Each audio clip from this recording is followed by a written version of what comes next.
बुधवार को महिला आयोग की जन सुनवाई हुई। आपको बता दें कि माह के प्रत्येक प्रथम और तृतीय बुधवार को आयोग की जन सुनवाई की जाती है, जिसके तहत माह के तीसरे बुधवार को जन सुनवाई हुई, जिसमें काफ़ी संख्या में महिलाएं पहुंची और अधिकारियों से समस्याओं को साझा किया।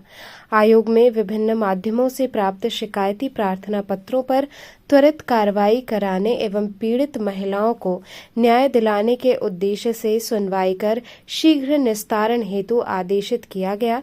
बता दें कि जन सुनवाई में उपस्थित आवेदिकाओं के प्रकरणों को जनपद के प्रशासनिक अधिकारी, पुलिस विभाग के अधिकारी, महिला थानाध्यक्ष एवं महिलाओं से संबंधित विभिन्न विभागों के जनपदीय अधिकारियों की उपस्थिति में सुनवाई कर निस्तारण कराया जाता है। निर्णय की घड़ी अभी दूर है। आयोजित है जन सुनवाई। अभी तक अपने हम रेस्पेक्टेड जो हमारे अधिकारीगण यहाँ उपस्थित हैं उनसे जानकारी ले रही हूँ। शेयर हो रहा है कि क्या कार्यक्रम यहाँ चल रहे हैं और क्या हालात है उनके, क्या स्थितियाँ हैं, कितने लोगों तक रीच है, पहुँच है। तो हमारे जो रेस्पेक्टेड अधिकारीगण यहाँ हैं या उनके द्वारा उनके जो भेजे हुए प्रतिनिधि हैं वो रिपोर्ट यहाँ पर दे रहे हैं, जो बहुत संतोषजनक लग रहे हैं। इसके पश्चात जो महिला आई हैं यहाँ, जो बहनें आई हैं पूरे जनपद वाराणसी से, क्योंकि विज्ञप्ति शायद 3 दिन से प्रकाशित हो रही है, और जो यहाँ पर उपस्थित हैं उनकी क्या समस्याएं हैं, किस तरह के उनके साथ व्यवहार है, घरेलू हिंसा या बाह्य हिंसा को लेकर या उनके अधिकारों को लेकर या किसी भी प्रकार की कोई अगर समस्या है तो उसको यहाँ पर आज सुना जाएगा। आयोग में भी भेजा जाता है, लेकिन हमारे आयोग का उद्देश्य है कि इतनी दूर से वाराणसी से चलकर महिलाएं लखनऊ जाएं, इससे अच्छा है कि यहाँ जनपद स्तर पर उन समस्याओं का निस्तारण कर दिया जाए, और इसी प्रयोजन से आज मैं यहाँ उपस्थित हुई।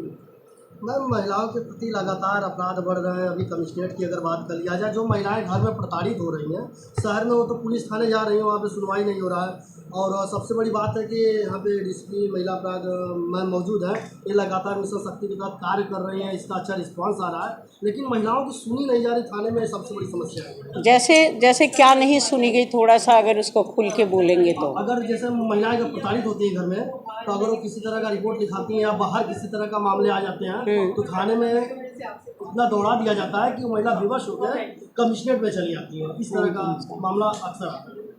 आप जरूर संज्ञान में लाइए, और आयोग के संज्ञान में यदि ऐसी बात आएगी कि थाने पर सुनवाई नहीं हो रही है तो उसके जो भी हो, हाँ, तो ज़रूर लाइए। आप तो समाज के प्रहरी हैं और आपको ही लाना पड़ेगा। जो आपने एक प्रश्न किया कि महिलाओं के प्रति लगातार हिंसा बढ़ रही है, तो मेरा अपना मानना है कि आप कह रहे हैं यस है, बढ़ रही है, पर लगातार कार्रवाई का दायरा भी बढ़ रहा है। अगर महिलाएं चाह लें, मैं अपने स्तर से भी कह रही हूँ कि बहुत बार ऐसी बहनें आती हैं मेरे पास, क्योंकि मैं इसके पहले सामाजिक क्षेत्र से जुड़ी रही, 25 वर्षों से सामाजिक क्षेत्र में मैं काम कर रही हूँ, और महिला हिंसा के खिलाफ ये जो DB एक्ट देख रहे हैं, इसको बनाने में हम सब लोगों ने बहुत गला अपना दुखवाया है, चिल्ला चिल्ला के कि ऐसा एक्ट आना चाहिए। तो उनसे पूछा जाता है कि अच्छा ठीक है, अगर ऐसा कर रहा है, मार रहा है, पीट रहा है, तुमको ले आए उसको थाने में कुटवाए? नहीं मैडम, पिटवाइए नहीं, बस डरवा दीजिए। अब पुरुष क्या डर से मानेगा? क्या नहीं मानेगा। मैं विपक्ष में नहीं बोल रही हूँ, मैं वस्तु स्थिति आपके सामने रख रही हूँ, लेकिन इसके बावजूद भी हम लोग कार्रवाई करते हैं। कहीं अगर ऐसा हो रहा है, कोई लापरवाही हो रही है और आयोग के संज्ञान में यदि वो आ जाता है, तो कई बार सम्मन जारी होता है और SP साहब को उसका जवाब देना पड़ता है वहाँ उपस्थित होकर। तो ये एक उपाय है कि आयोग के वेबसाइट पर वो ज़रूर डालें।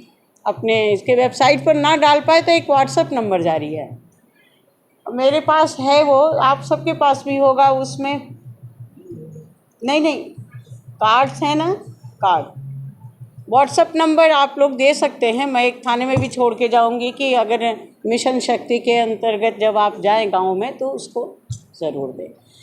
तो आपकी तरफ से भी वो सर्कुलेट है हर जगह महिला आयोग का, एक उनके यहाँ जाते ही रजिस्टर्ड होते ही हम लोगों के पास आता है और हम संबंधित थाने से बातचीत करते हैं, क्या मामला है, कैसा है, क्या प्रकृति। ये तो आप ठीक कहते हैं कि कई बार हम लोग देखते हैं कि गंभीर धाराओं में नहीं दर्ज होता है तो माननीय उच्च न्यायालय का भी एक आदेश है कि 7 साल से नीचे की यदि कोई सज़ा है तो आप गिरफ्तारी नहीं कर सकते।